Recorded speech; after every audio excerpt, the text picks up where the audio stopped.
কেন আমরা হ্যাকিংয়ের শিকার হই, কেনই বা আমাদের ওয়েবসাইটগুলো হ্যাক করা হয়। তো এটা কিন্তু একটা উইক পয়েন্ট একটা ওয়েবসাইটের, দুর্বল পয়েন্টটা কয়েকটা মাধ্যম দিয়ে খুঁজতে পারে। এই যে আমি যে কয়েকটি পয়েন্ট বললাম, এই পয়েন্টগুলো যদি আপনি আসলেই একটু মেইনটেইন করেন, তাহলে আমি বলবো আপনি 99.9% আপনি হ্যাকিংয়ের থেকে নিজেকে বাঁচিয়ে রাখতে পারবেন।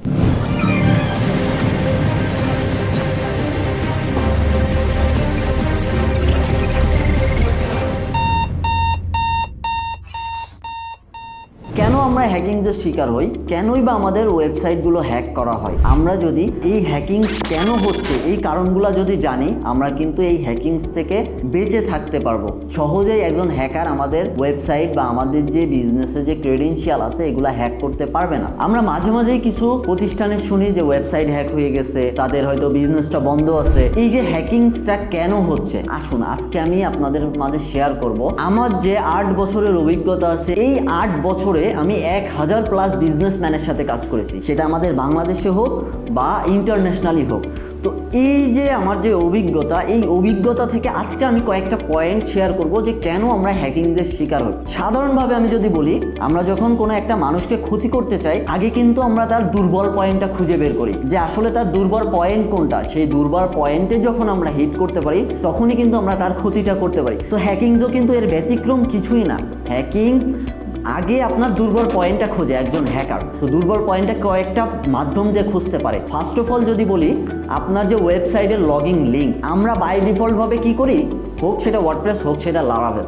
ওয়ার্ডপ্রেসে সবাই কি করে যে আপনার domain/wp admin দিলেই আপনার কিন্তু লগইন পেজটা চলে আসে। লারাভেলে কি করে, আপনার domain/admin বা লগইন। তো দেখুন, আপনি যখন নিজেই আপনি একজন হ্যাকারের কাছে আপনি আপনার ওয়েবসাইটের লগইন লিঙ্কটা ওপেন করে রাখতেছেন, তখন সে কেন হ্যাক করবে না? সে তো আপনার দরজাটা খোলা পেয়ে যাচ্ছে, সে আপনার জানলা খোলা পেয়ে যাচ্ছে। তো এখন সে চুরি তো অবশ্যই করবে, তাই না?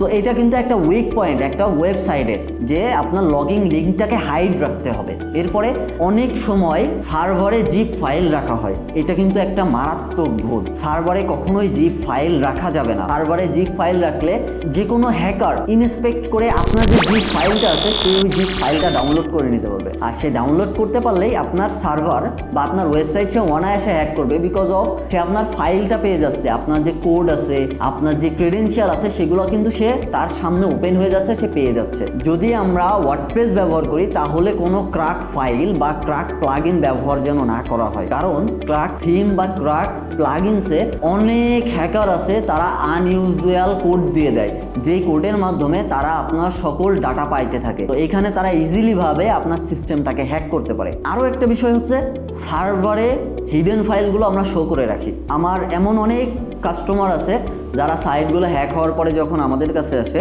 তখন আমরা ওই হ্যাকিং সাইট ফেরত আনার পরে দেখি যে তার হয়তো জিপ ফাইল আছে, তার আনইউজুয়াল যে হিডেন ফাইলগুলো সার্ভারে রিকমেন্ডেড, যেগুলো সার্ভার থেকে বলা হয় যে এইগুলো হিডেন করে রাখতে, অনেক কম এক্সপিরিয়েন্স ডেভেলপারদের কাজ করাইলে এমনই হয়। তারা এই ফাইলগুলা হিডেন ফাইলগুলো তারা আনহাইড করে রাখে, সেগুলো ভিজুয়াল করে রাখে। কারণ আপনি যদি আপনার বাসার দরজাটা খুলে রাখে, তোর তো চুরি করবেই, তোর কেন ছাড় দিবে আপনাকে? তারপরে ওয়েবসাইটের সিকিউরিটি সম্পর্কে ধারণা না রাখা।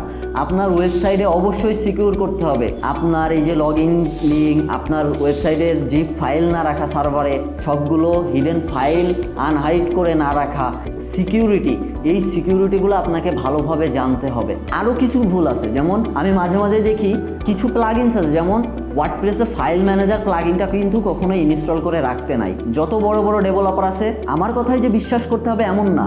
আমার হয়তো 8 বছরের অভিজ্ঞতা, কিন্তু আমার থেকেও অনেক বড় ডেভেলপার আছে ইন্ডাস্ট্রিতে, যাদের হয়তো 20 বছর 25 বছরের অভিজ্ঞতা। তারাও কিন্তু এটা রিকমেন্ড করে যে ওয়ার্ডপ্রেসের মধ্যে কখনোই ফাইল ম্যানেজার প্লাগইনটা ইনস্টল করে রাখবেন না। আপনার যখন প্রয়োজন, আপনি প্লাগইনটা ইনস্টল করার পরে আপনার কাজ শেষে আপনার ওই প্লাগইনটা আবার ডিঅ্যাক্টিভ করে আনইনস্টল করে দিতে হবে। কারণ এই প্লাগইনের মাধ্যমেও অনেক সময় হ্যাকাররা সিস্টেমে প্রবেশ করে এবং প্রবেশ করে আপনার সিস্টেমটাকে হ্যাক করে রাখে। তো আপনি যদি এই যে সমস্যাগুলা, এই যে আমি যে কয়েকটি পয়েন্ট বললাম, এই পয়েন্টগুলা যদি আপনি আসলেই একটু মেইনটেইন করেন, তাহলে আমি বলবো আপনি 99.9% আপনি হ্যাকিংয়ের থেকে নিজেকে বাঁচিয়ে রাখতে পারবেন। যদি কোনো আপনি মাস্টার হ্যাকার বা অনেক বড় পরিমাণের হ্যাকারের নজরে আপনি পড়ে যান, তখন হয়তো একটু কষ্ট হবে, কিন্তু ওই হ্যাকারও তখন বুঝবে হ্যাক করতে গিয়ে তার কতটা কষ্ট হচ্ছে। সো আপনি যদি এই যে সিকিউরিটি, এই বিষয়গুলো আপনি যদি একটু মেনটেন করেন, আপনি অনায়াসে হ্যাকিংস থেকে সেভ